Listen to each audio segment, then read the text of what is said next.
মসজিদ দৃষ্টিনন্দন, সবুজে ঘেরা, এক প্রকৌশলী ডিজাইনে গড়া, ভিন্ন রকম আর্কিটেক্ট কি নেই এই মসজিদে? চলুন তাহলে ঘুরে দেখা যাক।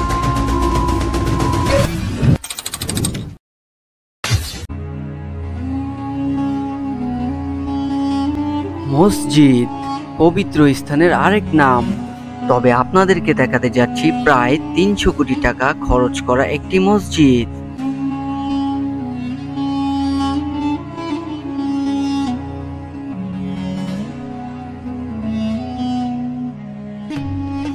মসজিদুল আল মুস্তাফা।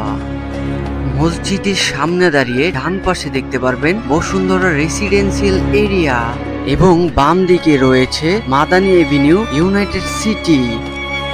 মসজিদের সামনের দিকটি ফুরিয়ে তোলা হয়েছে পবিত্র কাবা শরীফের আদলে।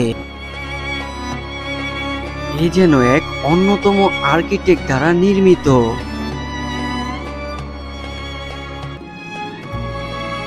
চোখ জুড়ানো দৃষ্টিনন্দন নজর কাড়া ডিজাইনে এই মসজিদটি নামই হলো আল মুস্তাফা। বাহারি রকমের কারুকার্য দিয়ে নির্মিত হয়েছে এই মসজিদটি, যা কিনা একটি মানুষের নজর কেড়ে নেওয়ার জন্য যথেষ্ট। বুজুর্গণ এবং অসুস্থ মুসল্লিদের কথা মাথায় রেখে এখানে নির্মিত হয়েছে দুটি চলন্ত সিঁড়ি, যেখান থেকে মুসল্লিরা খুব সহজে যেতে পারবে উপরের দিকে। মসজিদের প্রবেশের পর বড় করে শুরুতে দেখতে পাবেন সোনালী রঙের মেটাল দিয়ে লেখা লা ইলাহা ইল্লাল্লাহু মুহাম্মাদুর রাসূলুল্লাহ সাল্লাল্লাহু আলাইহি ওয়াসাল্লাম। মাশাআল্লাহ।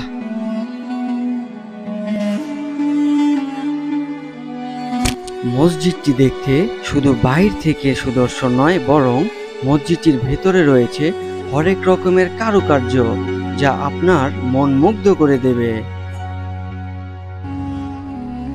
এই মসজিদটিতে একসাথে 12,000 মুসল্লি নামাজ পড়তে পারবে। এই মসজিদটির ভেতর এবং বাহিরের বিভিন্ন কারুকার্য আমদানি করা হয়েছে বিদেশ থেকে।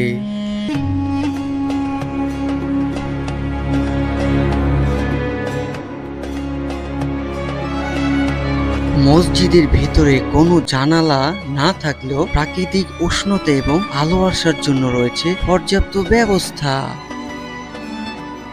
এবং এই মসজিদটির আন্ডারগ্রাউন্ডে রয়েছে ফিমেলদের জন্য সালাত আদায় করার সুব্যবস্থা ও গাড়ি পার্ক করার জন্য রয়েছে 100টিরও বেশি পার্কিং সিস্টেম।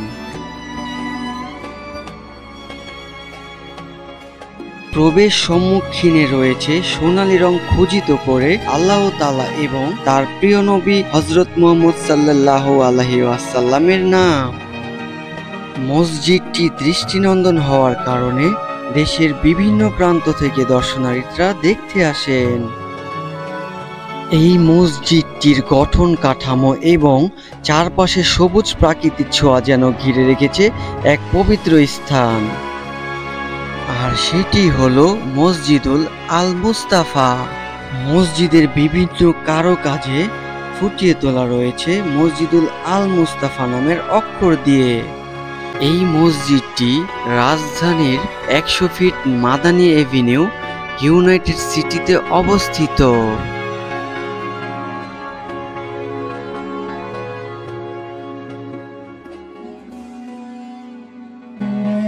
ভিডিওটিতে আমি এহসান ছিলাম আপনাদের সাথে। যদি ভিডিওটি ভালো লেগে থাকে অবশ্যই সাবস্ক্রাইব করবেন। সবাইকে ধন্যবাদ।